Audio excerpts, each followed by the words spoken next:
ప్రియులారా, మొదటి రాజులు 2వ అధ్యాయం 2వ వచనం చూడండి. మొదటి రాజులు 2వ అధ్యాయము 2వ వచనం.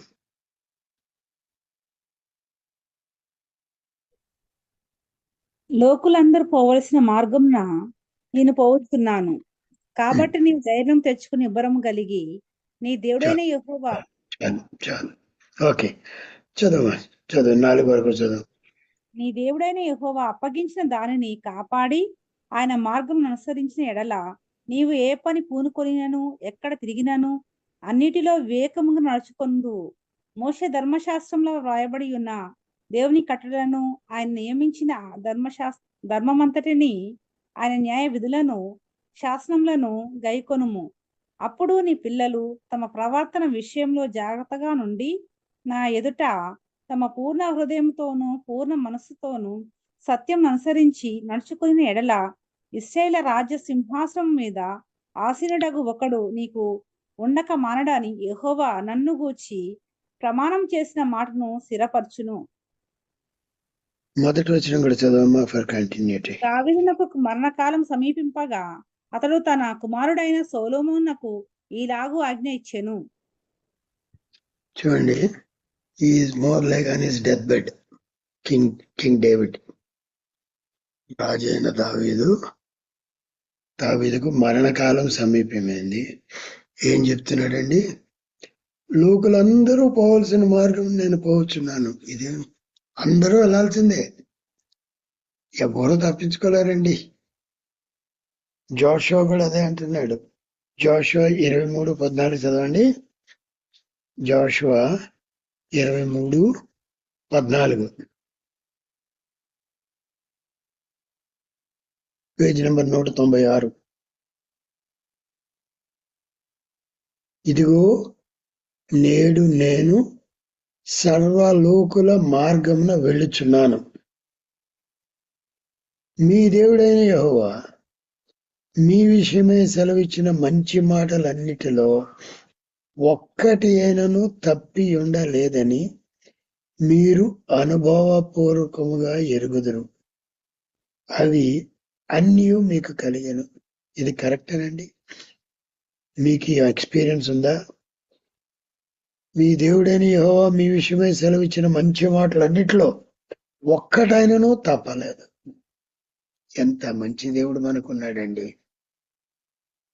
ఇక్కడ దావీదు అనుభవపూర్వకంగా ఏం చెప్తున్నాడండి? నేను సర్వలోకులు వెళ్లే మార్గంలో వెళ్ళిపోతున్నాను. ఇప్పుడు జోషువ కూడా అదే అంటున్నాడు, నేను సర్వలోకులు వెళ్లే మార్గంలో వెళ్తున్నాను.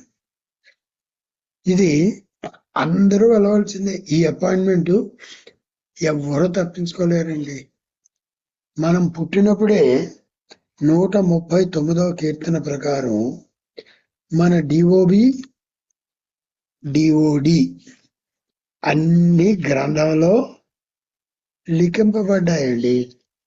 139వ కీర్తన 16వ వచనం చూస్తే, నేను నీ కన్నులు నన్ను చూచెను, నియమింపబడిన దినములలో ఒకటైనా కాకమునిపే నా దినములన్నీ నీ గ్రంథంలో లిఖితములాయెను.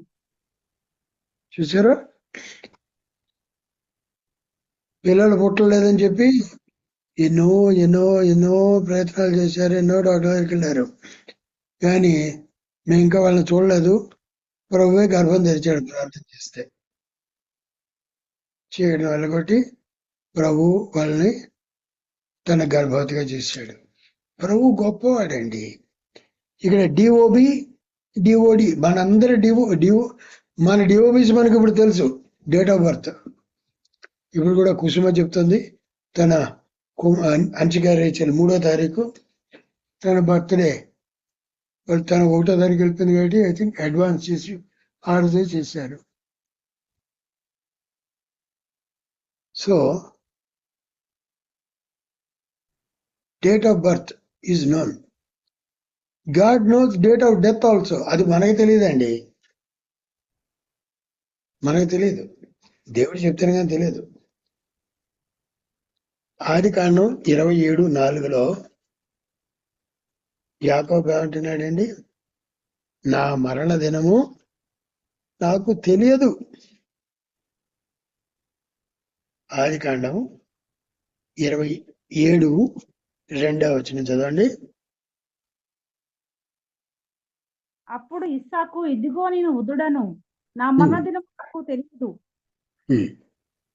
కాబట్టి ఇస్సాకు వృద్ధుడైపోయాడు, కన్నులకు మంద దృష్టి కలిగింది. అప్పుడు చెప్తున్నాడు 2వ నేను వృద్ధుడను, నా మరణదినం నాకు తెలియదు, కానీ I'm settle going to die. కానీ చచ్చిపోతాడేమో తెలుసు. తర్వాత ఎంతకాలం బతికాడో తెలుసండి? గెస్ చేయగలరా? తర్వాత ఎంతకాలం బతికాడను?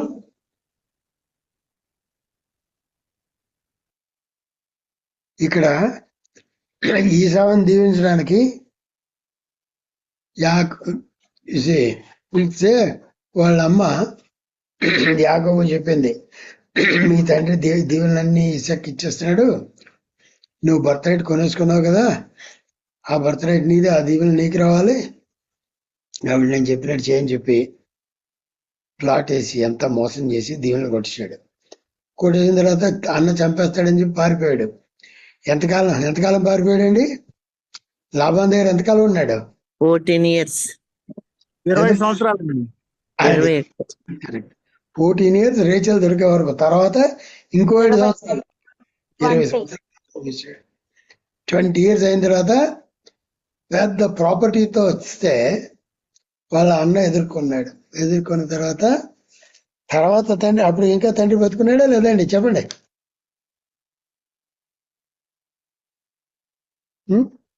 బతుకున్నాడా లేదా? చచ్చిపోయాడా? తన్ని ఎవరెవరు బరీ చేశారు చెప్పండి. ఇస్సాకుని 35వ అధ్యాయం ఆదికాండం 35:28. ఇస్సాకు బ్రతికిన దినములు 180 సంవత్సరములు. ఇస్సాకు కాలము నిండిన వృద్ధుడై ప్రాణం విడిచి మృతి పొంది తన పితల ఎదుగు చేర్చబడిన. ఎవరు సమాధి చేశారండి? అతని కుమారులైన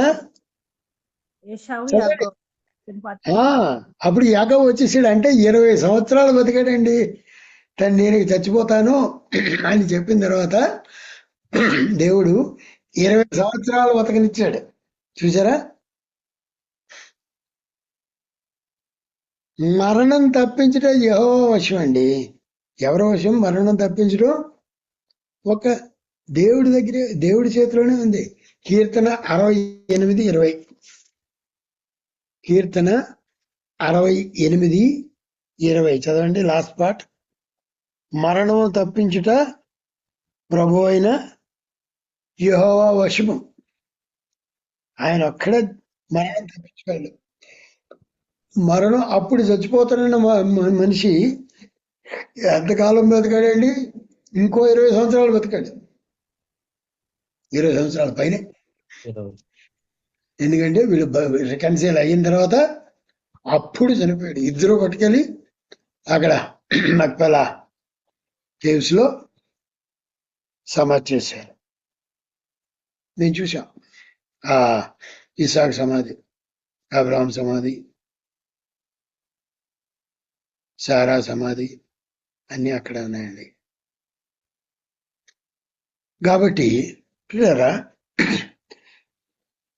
మన అంతము మన ఆయువు మనకు తెలియదు, కానీ దేవుడికి అన్నీ తెలుసు. దావీదు ఏమంటున్నాడు తెలుసా అండి? తన లాస్ట్ వర్డ్స్ ఏమిటో తెలుసా? ఇక్కడేమో అప్పగింతలు, మనం ఇందాక చదివాను చూడండి, 1 రాజులు 2వ అధ్యాయంలో ఏం చెప్తున్నాడు? ప్రారంభంలో ఇక నా మరణదినం వచ్చేసింది, నేను చచ్చిపోతానని చెప్పి ఇక ఎవరికి ఎలాగ ఏం చేయాలో, ఎలాగ రూల్ చేయాలో అన్ని చెప్పాడు. ఇన్స్ట్రక్షన్స్ అంతా చేసి 10వ వచనం. తరువాత దావీదు 1 రాజులు 2:10. దావీదు తన పితరులతో కూడా నిద్ర పొంది దావీదు పట్టణం మందు సమాధిలో పెట్టబడెను. అదండి 70 years గా చచ్చిపోయాడు. David died at the age of 70. అయితే కీర్తన 90 అధ్యాయంలో మ్యాన్స్ లైఫ్ మోషే చెప్పిన ప్రకారం ఎంతండి? 10వ వచనం. మా ఆయుష్కాలము 70 సంవత్సరములు, అధిక బలమున్న ఎడల 80 సంవత్సరములగును. అయినను వాటి వైభవము ఆయాసమే, దుఃఖమే. ఇంత స్వీట్ సామిస్ట్, దేవునికి ఇష్టుడైన మనిషి కదండి. నా చిత్తానుసారుడైన మనుషుడు అని చెప్పి దావీదు గురించి దేవుడే సర్టిఫికేట్ ఇచ్చాడు. ఆయన బతికింది ఎంతకాలం అండి? లో లిమిటే 70 years. 70 years ప్రభు దగ్గరికి వెళ్ళిపోయాడు. అధిక బలం అంటే ఎంత అండి?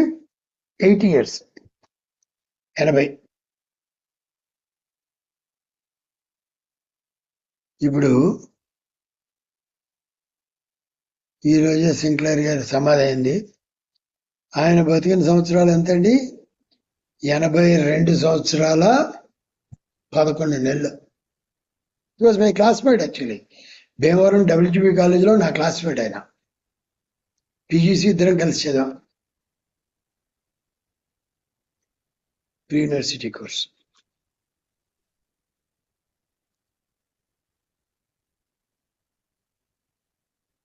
కానీ నరుని ఆయువు ఎలా ఉంటుందటండి? ఒక ఊపిరి అలాగా ఉంటుంది. ఊపిరి.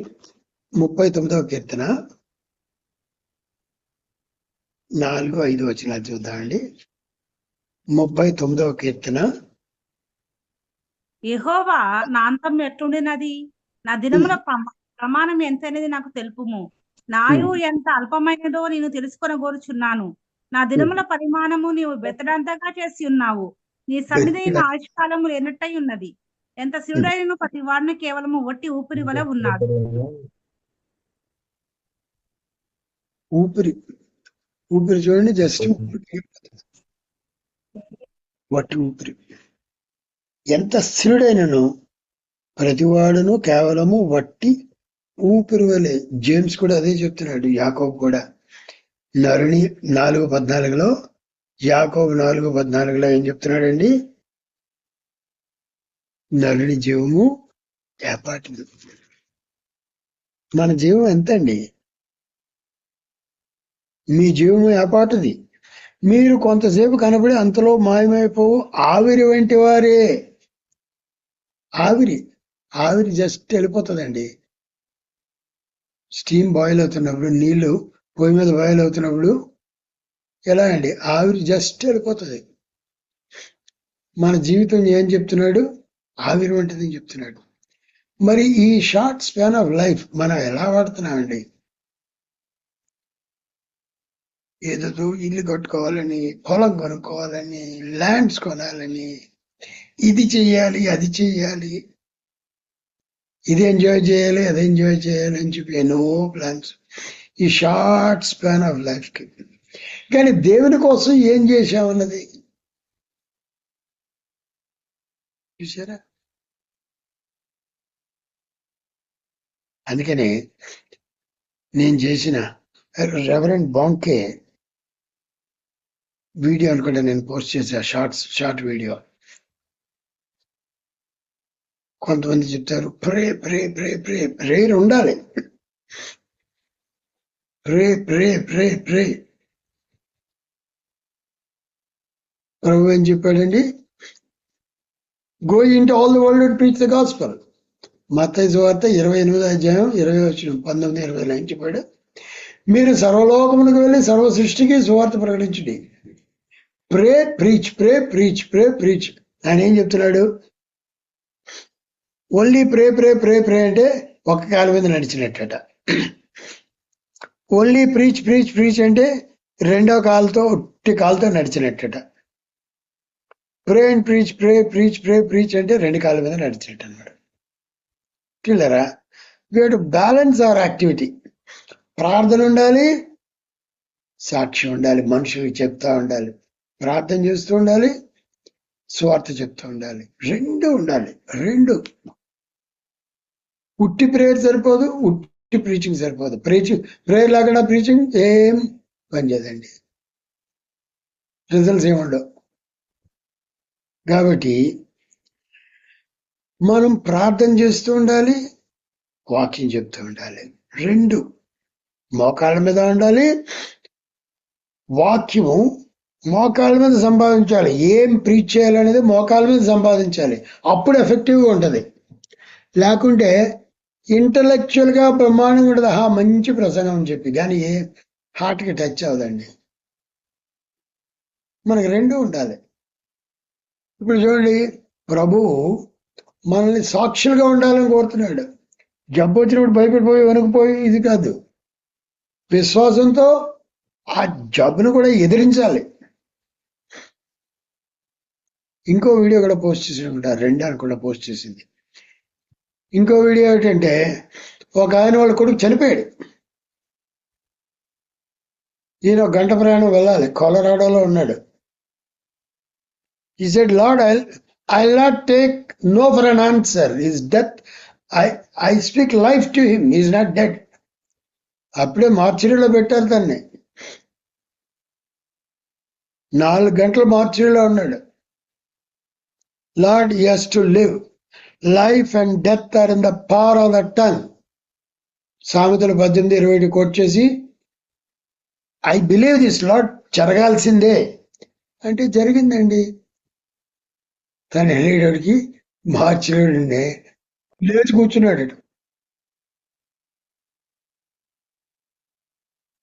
మన దేవుడు జీవం ఇచ్చే దేవుడు అండి, చనిపోయే వాళ్ళని లేపే దేవుడు అండి. అంటే చచ్చిపోయిన ప్రతి వాళ్ళ దగ్గరికి వెళ్ళి లేపేయడం కాదు. కానీ ప్రభువు ఇచ్చిన 4 ఒక కమిషన్లో 4 పార్ట్స్ ఉన్నాయి.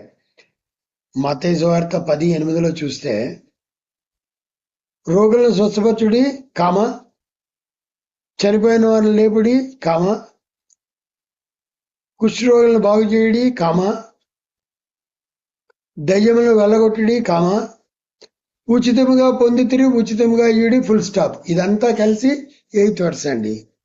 7th వర్స్ ఏంటంటే, మీరు వెళ్ళుచు స్వార్థ ప్రకటిస్తూ రోగులను బాగు చేయడి. అంటే స్వార్థ ప్రకటించాలి. స్వార్థ ప్రకటన లేకుండా జస్ట్ వెళ్ళిపోయి చచ్చిపోయిన వాళ్ళు అందరినీ లేపడం కాదు. స్వార్థ ప్రకటిస్తూ రోగులను బాగు చేయాలి. ఎక్కడెక్కడ దేవుని చిత్తమో చనిపోయిన వాళ్ళని లేపాలి. దేవుడు చెప్తాడు ఎక్కడ లేపాలో. ఆయనతో టచ్లో ఉన్నప్పుడు ఏది ఆయనకి మహిమ తెచ్చే కేసు. ఒకసారి డేనియల్ గారు చెప్తున్నారు ఆయన మెసేజ్లో, వాళ్ళ క్లాస్మేట్ ఒక అబ్బాయి చచ్చిపోయాడట. Hospital was declared dead. Classmate లేకుండా ప్రొఫెసర్ కొడుకో. దేవుడు చెప్తున్నాడు, వెళ్ళి ప్రార్థన చేసి తన బతికించు అని చెప్పి. ఈయనకి భయం పట్టుకుంది, ఒకవేళ బతకపోతే దేవునికి భయం బదులు అవమానం వస్తుందేమో. చివరికి ఆయన వెళ్ళ తర్వాత ఆ బిడ్డ లేచాడట, చనిపోలేదు. ఏమైందంటే ఏదో he was resurrected. అయ్యో, ప్రభువు చెప్పాడు వెళ్ళి ప్రార్థన చేసి బతికించని, నేను వెళ్ళలేదే. ప్రభువా నన్ను క్షమించి ఏడ్చాడట. నీకు మహిమ వచ్చి ఉండేది కదా. ఒక్కోసారి ప్రభువు చెప్పినట్టు చేయకుండా మన ఇష్టం వచ్చినట్టు చేస్తే దేవునికి మహిమ పోతుందండి, వచ్చే మహిమ పోతుంది. అక్కడేంటే దేవుని నామాన్ని ప్రూవ్ చేయాలి అని చెప్పి దేవుని ఆశ. ఆవిడ చనిపోలేదు, వెళ్ళి ప్రార్థన చేసి బతికించు అని చెప్పి చెప్తున్నాడు. చనిపోలేదు, బతుకుతాడు, వెళ్ళు అని చెప్తున్నాడు దేవుడు. ఈయన వెళ్ళ ఆయన ఒక మెసేజ్లో చెప్పాడు, ఐ వాజ్ సో ఫూలిష్ అన్నాడు. నేను దేవుని స్వరానికి లోబడలే. ఆయన ఏమంటే మన దేవుడు లాజరస్ను బ్రతికించిన దేవుడు. ఆయన ఎవరిని బ్రతికించాలని ఇష్టపడతాడో వాళ్ళని బ్రతికించును అని చెప్పి యేసుప్రభువే చెప్పాడు. యోహాను సువార్త 5వ అధ్యాయం అనుకుంటా. కాబట్టి ఈ కమిషన్ ఇచ్చినప్పుడు సిమిటరీకి వెళ్ళి అన్ని శవాలనే లేపేమని కాదు. ఎక్కడ దేవునికి మహిమ వస్తుందో అక్కడ చనిపోయిన వారిని సైతం లేపాడు.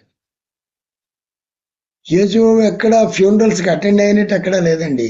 ఆయన 3.5 years మినిస్ట్రీలో ఆ 9 విధవరాలకు కొడుకు ఎదురైతే అక్కడ పాడి ఆపి ఆ బిడ్డని తిరిగి బతికించాడు. లాజరస్ విషయంలో చనిపోయి 4 రోజులు కూలిపోయినా తిరిగి బతికించాడు ప్రభు. ఇంకా చాలా మందిని చనిపోకుండా కాపాడాడు. As good as death return of doctors have given up hopes. అటువంటి కేసెస్ ఎన్నో దేవుడు బతికించాడు. ఈవెన్ మన యుఎస్ జ్యోతి వాళ్ళ బ్రదర్ ఇలా కూడా doctors have given up hope. Admit చేసుకున్నారు చాలా హాస్పిటల్స్. ఒకటే అడిగాం, ప్రభువా ఆయన ఇంకా నేను తెలుసుకోలేదు, నీ సువార్త వినేటట్టు ఒక్క తరుణం ఈ ప్రభువా. వాళ్ళ రిక్వెస్ట్ ప్రకారం ప్రార్థన చేస్తే ప్రభు ఆయన బతికించాడు. ఇప్పుడు వాళ్ళకి చెప్తున్న రెస్పాన్సిబిలిటీ మీది. ఎందుకంటే మీరు ప్రేయర్ రిక్వెస్ట్ ఇస్తే ప్రార్థన చేశాం. ఇప్పుడు ఆయన సువార్త విని మారుమనసు పొంది దేవుని తిరిగేటట్టు చూడడానికి రెస్పాన్సిబిలిటీ ఎవరిదంటే జ్యోతి వాళ్ళ సిస్టర్ వాణి, తన భర్త మారుమనసు పొందారు. ఆ రెస్పాన్సిబిలిటీ వాళ్ళ పేరెంట్స్ ప్రసాద్ గారు, ఇంకా ఇక్కడ తల్లి ఆయన భార్య. కాబట్టి చూడండి, మరణం తప్పిస్తాడు దేవుడు ఆయనకు మహిమ వచ్చేటప్పుడు. మన జీవం ఏపాటిది. ఇంకా ప్రభు మరణం గురించి ఆయన చెప్పేది ఏంటంటే ప్రసంగి 7వ అధ్యాయం 1వ వచనం. It is better to go to the house of morning than to the house of rejoicing. 2వ వచనం అనుకోండి. ప్రసంగి జరుగుతున్న ఇంటికి పోవుట కంటే ప్రలాపించు వారి ఇంటికి పోవుట మేలు.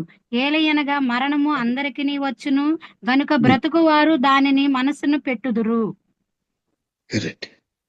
ఇంకా మొదటి వచనం కూడానమ్మా, సుగంధ తైలము కంటే మంచి పేరు మేలు, ఒకని జన్మదినము కంటే మరణ దినమే మేలు. చూసారా, ఒకని జన్మదినము కంటే మరణ దినం మేలు. మనం మరణానికి భయపడాలండి, లేకుంటే సంతోషించాలా? ఏడుస్తూ కూర్చోవాలా? ఆయన చచ్చిపోయాడు, ఇలాగనే చచ్చిపోయింది. దేవుడు చెప్పిన లిమిట్ 70 సంవత్సరాలు, రికవాలు ఉంటే 80 సంవత్సరాలు. 80 సంవత్సరాలు వాటి దాటిన తర్వాత ప్రతిరోజు బోనసేనండి.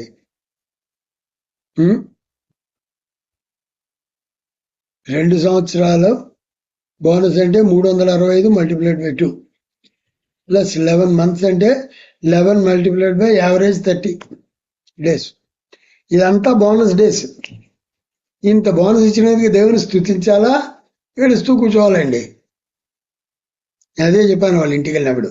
సండే వాళ్ళని ఓదార్చడానికి వాళ్ళ కొడుకింటికి వెళ్ళి కొడుకుని ఆయన భార్యకి చెప్తాను, సిస్టర్ ఎస్తేర్కి, అమ్మా దేవుడు మీ భర్తకి ఎంతో బోనస్ ఇచ్చాడు కాబట్టి ఇది స్తుతించే సమయం, ఏడుస్తూ కూర్చునే సమయం కాదు. Of course physical parting will be painful, కానీ స్తుతించడానికి ఎంతో ఉందండి. కానీ మనం ఎప్పుడు రెడీగా ఉండాలి. ఈ రోజుల్లో ప్రజలు 40 సంవత్సరాలకు వెళ్ళిపోతున్నారండి, 30 సంవత్సరాలకు వెళ్ళిపోతున్నారు, 28 సంవత్సరాలకు వెళ్ళిపోతున్నారు, జిమ్ చేస్తూ చచ్చిపోతున్నారు. Heart attacks have become very common. అదంతటి కారణం మన ఈటింగ్ హ్యాబిట్స్ లో కూడా కొంత ఉందండి.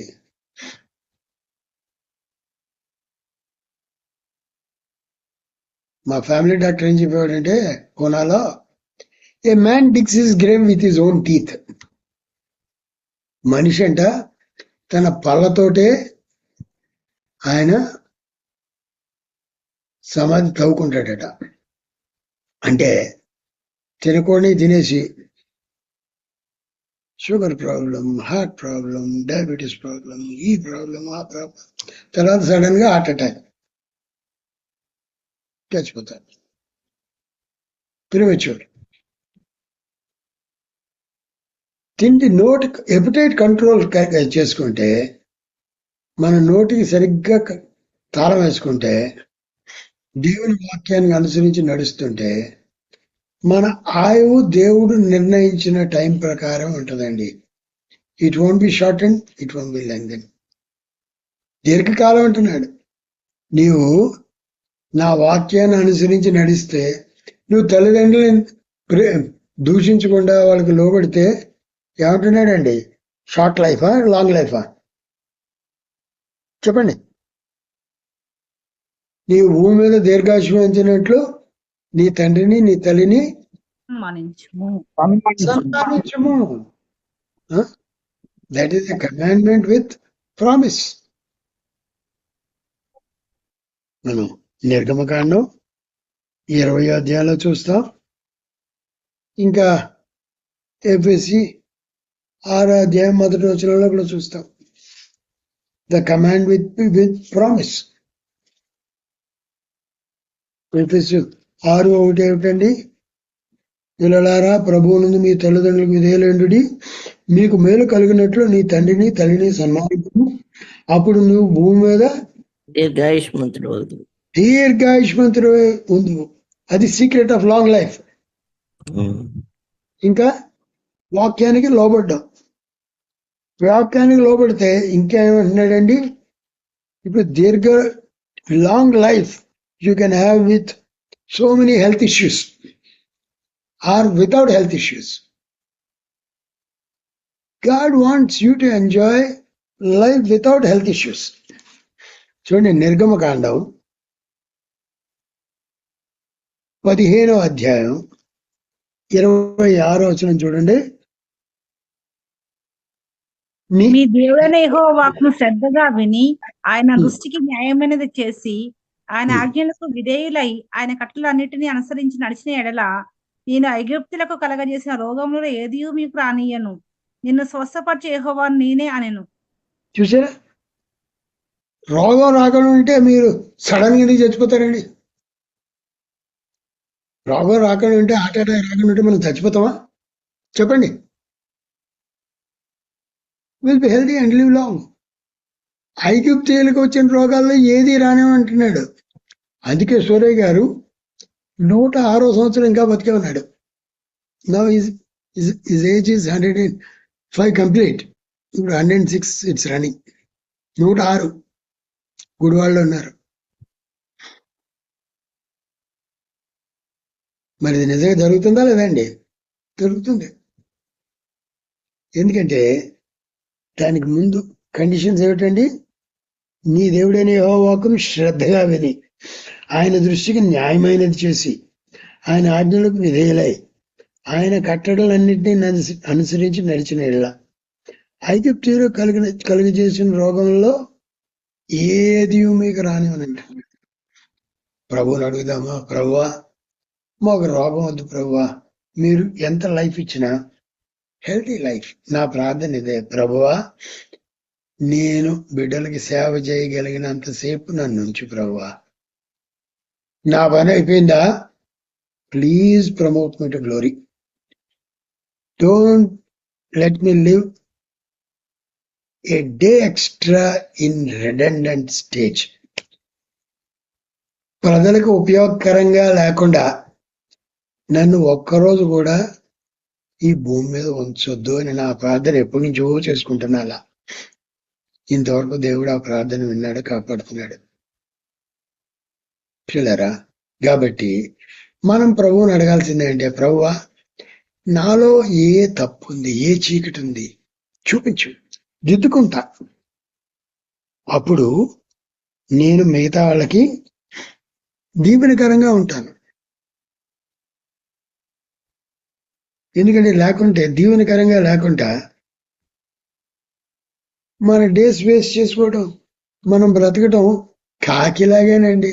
కాకి బ్రతుకి తెలుగులో సామెత ఉంది, కాకి బ్రతుకు వేస్ట్ అని. దేవుడు ఆ కాకిని కూడా వాడుకున్నాడండి. ఎక్కడ వాడుకున్నాడు చెప్పండి కాకిని? ఏలియాకి. సెల్ఫిష్ కాకిని చేతిలో ఉంటే ఎత్తుకుపోతుందండి. ఏలియా గారికి అయితే మాంసం పట్టుకొచ్చి ఏలియాకి ఇచ్చింది. స్వార్థపరులైన కాకిని దేవుడు వాడుకున్నాడు ఏలియాని ఫీడ్ చేయడానికి. నేను నీకు కాకోలములకు ఆజ్ఞాపిస్తానన్నాడు నిన్ను పోషించడానికి. పిల్లరా, మన దేవుడు చేసే పనులు మనకి అర్థం కావండి సులభంగాను, చాలా స్ట్రేంజ్ గా ఉంటాయి. కానీ ఆయన చిత్తాల్లో ఫిట్ అయితే మనకి ఏ ప్రాబ్లం ఉండదండి. నీళ్ళు ఇస్తాడు, ఆహారం ఇస్తాడు, తగినంత ఆహారం ఇస్తాడు. షుగర్ వచ్చేంత ఆహారం ఇవ్వడు, షుగర్ పెరిగిపోయి ప్రిమిచ్యూర్ చచ్చిపోయేంత ఆహారం ఇవ్వడు. అందుకని ఏం నేర్పించాడంటే, మా అనుదిన ఆహారము నేడు మాకు దయచేయము.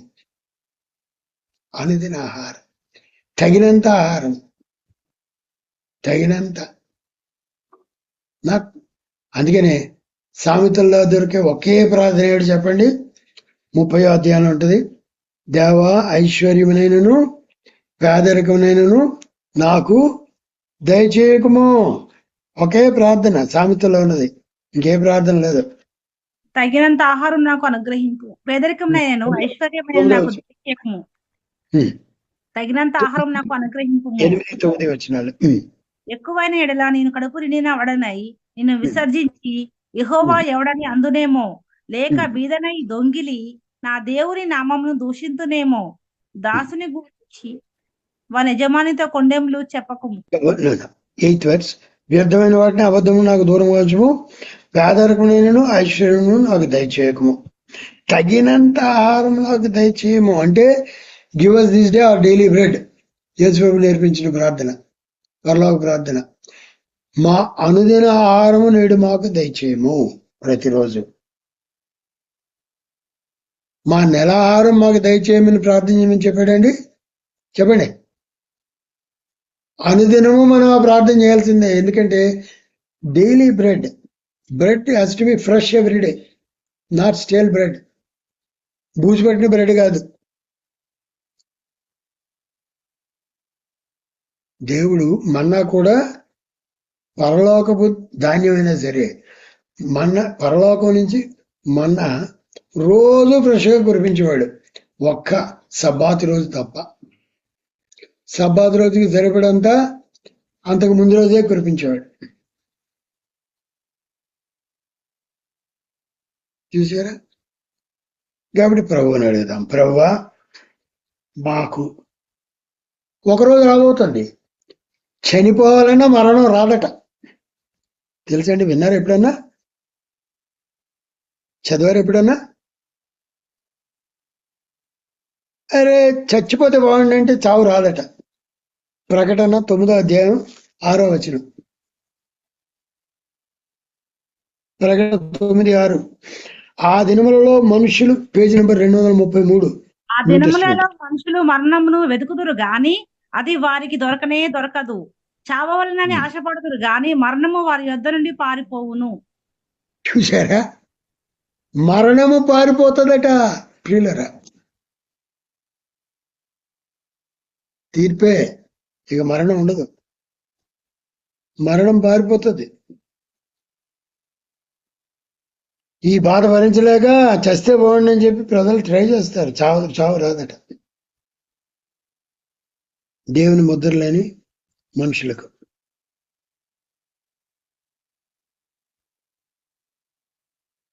ఐదవ దూత బోరు ఊదినప్పుడు జరిగే పనులు ఇలాగా. ఆ రోజులు త్వరలో రాబోతున్నాయి. ప్రభువు రాకడ త్వరలో రాబోతుంది కాబట్టి ప్రభువుని అడుగుదామా? ప్రభువా, మా దినములు లెక్కించడం మాకు నేర్పించు. Lord, teach us to number our days.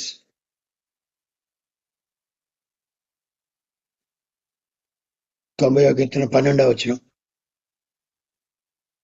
మా దినములు లెక్కించుట మాకు నేర్పించుము. అప్పుడు ఆయనకు ఇష్టలుగా నమ్మకస్తులుగా ఉంటాం. ఆయన చిత్త ప్రకారం మాట్లాడతాం. ఆయన చిత్త ప్రకారం వెళ్ళి అందరికీ సువార్త చెప్తాం. దీవెనకరమైన మనుషులుగా మనం బ్రతుకుతాం. మన కాలగతులు దేవుని వశంలో ఉన్నాయండి. కీర్తన 31:14. కాబట్టి ప్రార్థన చేద్దాము. ప్రభువా, మా మరణ దినం మాకు తెలియదు కాబట్టి మేము ఎప్పుడు సిద్ధంగా ఉండడానికి మాకు సహాయం చేయము. మీరు ఎప్పుడు పిలిచినా సరే, ఎస్ లార్డ్, ఐఎమ్ రెడీ అని చెప్పి ఆయన్ని ఎదుర్కోవడానికి సిద్ధంగా ఉందామా? దయగల మా ప్రభువా, మా ప్రేమ గల తండ్రి, మీ సన్నిధి కొరకు వందనములు, మీరిచ్చిన వాక్యం కొరకు వందనములు. ప్రభువా, మా బ్రీఫ్ లైఫ్ మీ మహిమార్థమై వాడటకు మాకు సహాయం చేయండి. మా దినములు నైనా ఊపిరిలాగున్నాయి. మా ఆయుష్కాలం ఊపిరంత, బెత్తడంత అని చెప్తున్నాడు సామిస్ట్. తండ్రి, మీరే ఆ బెత్తడి జీవితము మీ మహిమ కొరకు వాడడానికి కృప చూపుని. ఏది ప్రభువు కోసం చేస్తామో అదే నిలుస్తుంది కాబట్టి మీరు మాకు సహాయం చేసి నడిపించమని నా బిడ్డల సాక్ష్యాల కొరకు వందనములు. మీరు ఎవరికి తోడైంది మేలు చేయమని బిడ్డ సోనికి మీరు ఇచ్చిన ఆఫర్స్ కోసం వందనములు. ఆ బిడ్డ కొత్త ఉద్యోగంలో జాయిన్ అయ్యేటప్పుడు మీ సన్నిధి దయచేసి దీవెన దయచేసి నడిపించమని, ప్రభువా శనిని కూడా దర్శించి మీరే స్వస్థపరచమని, ఆనడాన్ని స్వస్థపరిచినందుకు వందనములు. దీవించి మేలు చేయమని క్రీస్తు ప్రభు పరిశుద్ధ నామమున మిక్కలి వినియోగతో బ్రతిమాలి వేడుకొనుచున్నాము తండ్రి. ఆమేన్. నా తండ్రి అయిన దేవుని యొక్క ప్రేమ, కుమారుడైన యేసుక్రీస్తు యొక్క కృప, పరిశుద్ధాత్మ యొక్క అన్యోన్య సహవాసము ఇప్పుడు ఎల్లప్పుడు మనందరికి సదాకాలము తోడయండి నడిపించును గాక. ఆమేన్. God bless you all.